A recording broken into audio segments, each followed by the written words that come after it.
नमो बुद्धाय, जय भीम। आणि ह्या मोर्चाचे सगळे व्हिडिओ मी आपल्या सगळ्यांसोबत माझ्या YouTube चॅनल स्नेहा इलमकर ह्याच्यावरती शेअर करणार आहे। तर चला बघूया।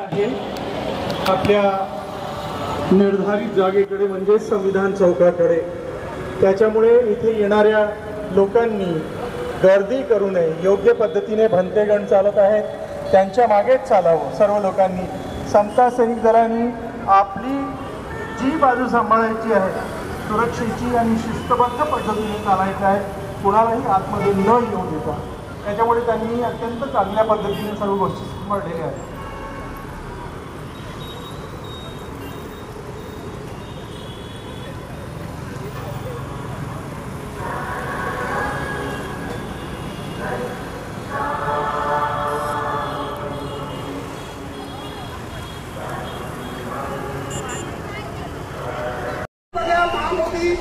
च्या संबंधातून त्याला रद्द करण्याच्या संबंधातून आपल्याला शासनाला निवेदन करायचं आहे।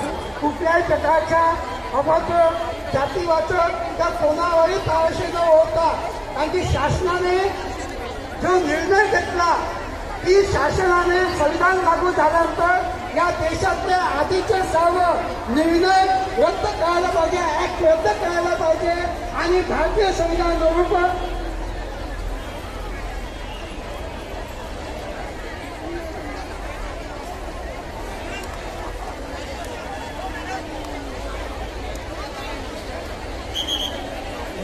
वातावरण परिस्थिती आणि आपल्या सर्वांच्या अपेक्षा यांना दृष्टी समोर बाळगून सर्वांना जय भीम। आज आपण महाबोधी महाविहाराचं जे आंदोलन आहे, शांती मार्चच्या स्वरूपामध्ये आपण इथे सर्व एकत्र झालो आहे। हा मार्च 3 वाजतापासून दीक्षाभूमीवरून निघालेला आहे, परंतु आज 1 लाख जनता आज आपल्यासोबत होती। जास्तीत जास्त महिलांची संख्या होती। हा एक ॲक्ट बनवलेला होता भारत सरकारने, बिहार सरकारने बनवलेला होता 1949 बोधगया टेम्पल ॲक्ट। हा आपल्याला रद्द करायचा आहे। जेव्हा तथागत भगवान बुद्धांना 35व्या वर्षी ज्ञान प्राप्त झाले आणि त्यांनी 45 वर्ष हा धम्म प्रचाराचं काम केलं, राज्य देश सर्वत्र ते फिरले आणि मग ते बंद करायचं। आणि त्यांनी एक दुःखमुक्तीचा मार्ग सांगितला। त्यांनी सांगितलं पंचशील, आर्याष्टांगिक मार्ग, 10 पारमिता यानुसार या जन्मामध्ये आपल्याला दुःख प्राप्ती होते। परंतु जे हे विचार होते, हे विचार ब्राह्मणांना पटत नव्हते, वैदिक परंपरेला पटत नव्हते। कारण त्यांनी हे सांगितलं होतं की कर्मकांड चमत्कार केल्याशिवायच आपल्याला मोक्ष प्राप्ती होते। हे त्यांना न पटणारे बुद्धांचे विचार होते।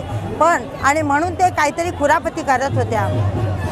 हे बुद्धांचे जे शिष्य होते ते सामान्य नागरिकापासून तर राजा महाराजापर्यंत होते। खूप मोठे मोठे भिक्षू होऊन गेले आणि त्याच्यामध्ये राजा सम्राट अशोक आपल्याला माहिती आहे, ते सुद्धा शरण गेले आणि राजा सम्राट अशोकांनी सुद्धा धम्माचा एक मोठ्या प्रमाणामध्ये राज्यामध्ये बाहेर देशांमध्ये प्रचार प्रसार केला। त्याचंच अनुषंगाने इसवी सन पूर्व 250 ते 233 या कालावधीमध्ये त्याने महाबोधी महाविहाराची स्थापना केली।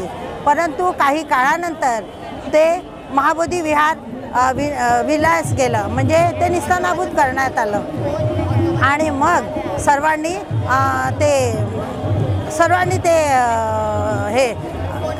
हे समज तू मध्ये नको बोलू, सॉरी सर। मग ते निरस्त केलं आणि मग प्रतिक्रांती झाली आणि मग त्याच्यामध्ये ते चाललं गेलं।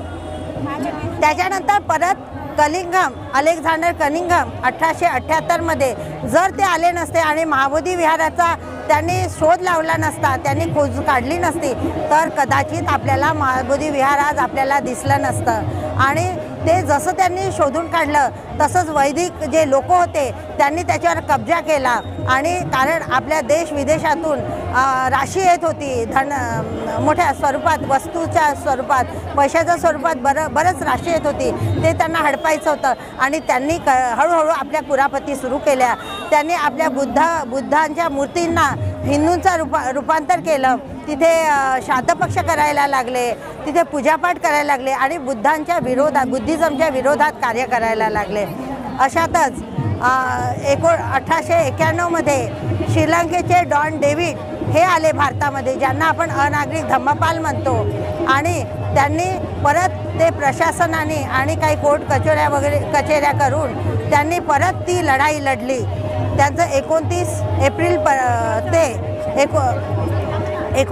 एप्रिल 1933 त्यांनी शेवटपर्यंत ही लढाई लढली, परंतु त्यांना यश आलं नाही. त्याच्यानंतर 100 वर्षांनी 1991मध्ये भदंत आर्य नागार्जुन सुरेशसाई यांनी सुद्धा हे आंदोलन सुरुवात केली, आणि ह्या आंदोलनाला पण आपल्याला थोडंसं सहकार्य मिळणार होतं, परंतु काही लालूच दिलं, काही वेगळे हे झालं, आणि मग त्याच्यामुळे ते सुद्धा आपल्याला महाबोधी विहार ते सुद्धा आपल्या हातात आलं नाही. तेव्हा पण एक झालं की महाबोधी विहारामधल्या जे बोधगया टेम्पल ॲक्ट जी मॅनेजमेंट कमिटी आहे त्याच्यामध्ये आपल्याला सचिवाचं हे पद दिलं. बुद्ध भंतेंकडे हे सचिवाचं पद दिलं. ज्या बोधगया टेम्पल ॲक्ट आहे त्याच्यामध्ये 9 सदस्य असतात. 4 हे ब्राह्मण सदस्य आणि 4 हे बौद्ध सदस्य. पण आपण हे म्हणतो, आणि जो जिल्हाधिकारी असतो तो त्याचा अध्यक्ष, म्हणजे असे हे 5 ब्राह्मण सदस्य आणि 4 हे बौद्ध, म्हणजे हे असमानतेचा जो आहे तो त्या कमिटीमध्ये आहे. आणि नेहमी हे वैदिक परंपरेच्या नुसारच तिथे पॉझिटिव्ह होत आहे, म्हणजे त्यांच्यानुसारच निर्णय घेतले जातात आहे, आपल्या बुद्ध धम्माच्या नुसार घेतले जात नाही. म्हणून आपण परत एकदा नोव्हेंबर 2023 पासून बुद्धिस्ट फोरम या संघटनेने आकाश लामा सरांनी परत ही लढाई सुरू केली. आणि सर्वप्रथम आपण इथे नागपूरमध्ये समता सैनिक दलाने त्याचा पुढाकार घेतला. आकाश लामा सर स्वतः आले. त्या केंद्रीय कमिटीमध्ये समता सैनिक दलाचे केंद्रीय संघटक सुनील सारीपुत्त सर, समता सैनिक दलाचे भदंत बुद्धघोष भंते हे सुद्धा त्या कमिटीमध्ये केंद्रीय कमिटीमध्ये आहेत.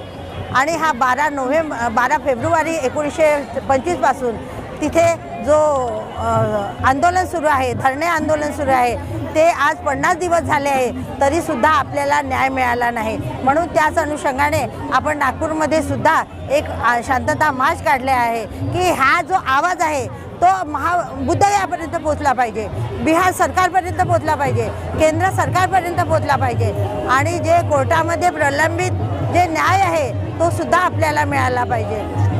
आणि आज आपण जो शांती मार्च काढला त्याच अनुषंगाने आपण आशा करू की हा जो आवाज आहे तो आपण सरकारपर्यंत पोहोचवू, आणि आपण परत एक आंदोलन करू. जर आपला आज आवाज सरकारने पोहोचला नाही, आपण परत एकत्रित येऊ नागपूर, महाराष्ट्र, अख्खं भारत सरकार, आणि मग आपण परत भारत सरकारकडे जाऊया. जय भीम. जय भीम.